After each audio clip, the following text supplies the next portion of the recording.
ಅದೇನೇ ಇರಲಿ ಮಾನ್ಯ ಅಧ್ಯಕ್ಷರೇ, ಮಾನ್ಯ ಸದಸ್ಯರುಗಳು ಈ ವರ್ಷ 50 ಜನ ಭಾಗವಹಿಸಿರ್ತಕ್ಕಂಥದ್ದು ಬಹಳ ಸಂತೋಷದ ವಿಚಾರ. ಯಾಕಂತಂದ್ರೆ ನಮ್ಮ ರಾಜಕೀಯ ಇದೆಯಲ್ಲ,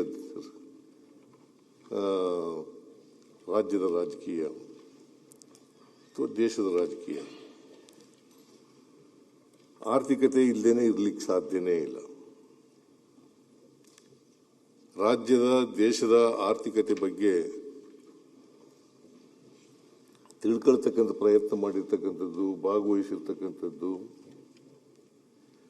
ಅವರೆಲ್ಲರಿಗೂ ಕೂಡ ಒಳ್ಳೆ ಸಂಸದೀಯ ಪಟುಗಳಾಗ್ತಾರೆ ಅಂತಕ್ಕಂಥ ಮಾತುಗಳನ್ನು ಈ ಸಂದರ್ಭದಲ್ಲಿ ಹೇಳಲಿಕ್ಕೆ ಬಯಸ್ತಾರೆ.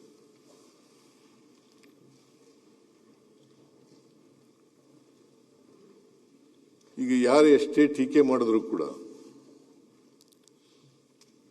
ಮಾವಿನ ಹಣ್ಣು ಬೇವಿನ ಹಣ್ಣಾಗಲಿಕ್ಕೆ ಸಾಧ್ಯನೇ ಇಲ್ಲ. ಬೇವಿನ ಹಣ್ಣು ಮಾವಿನ ಹಣ್ಣಾಗಲಿಕ್ಕೆ ಸಾಧ್ಯನೇ ಇಲ್ಲ. ಟೀಕೆ ಮಾಡಿದ ತಕ್ಷಣನೇ ಬಜೆಟ್ನ ಗಂಭೀರತೆ, ಅದರ ರಾಜ್ಯಕ್ಕೆ ಉಪಯುಕ್ತತೆ ಅದು ಹಾಳಾಗಲ್ಲ ಅಂತೇಳಿ ನಾನು ಭಾವಿಸ್ಕೊಂಡಿದ್ದೇನೆ. ಅದರಿಂದ ನಮ್ಮ ಜನ ಇದ್ದಾರಲ್ಲ, ಈ ರಾಜ್ಯದ ಜನ ಬಹಳ ಬುದ್ಧಿವಂತರಿದ್ದಾರೆ.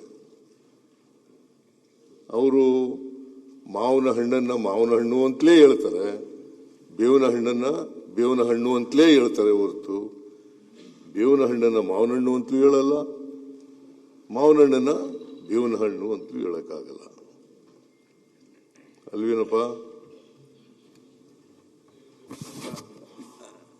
ಆದ್ರಿಂದ ನಾನು ಮಾವಿನ ಹಣ್ಣು ಅಂತಾನೆ ಹೇಳಿದ್ದೀನಿ, ಯಾಕೋ ಹುಳಿ ಬಂದ್ಬಿಟ್ಟಿದೆ ಅಂತ ಹೇಳಿದ್ದೇನೆ ಅಷ್ಟೇ. ಅದು ಹೇಳಿಲ್ಲ ನಾನು ಬಜೆಟ್ ಬಗ್ಗೆ ಹೇಳಿರ್ತಕ್ಕಂಥದ್ದು. ನೀವು ಮಾವು ಹುಳಿ ಬಂದದಂತೂ ಹೇಳಿಲ್ಲ ನೀನು.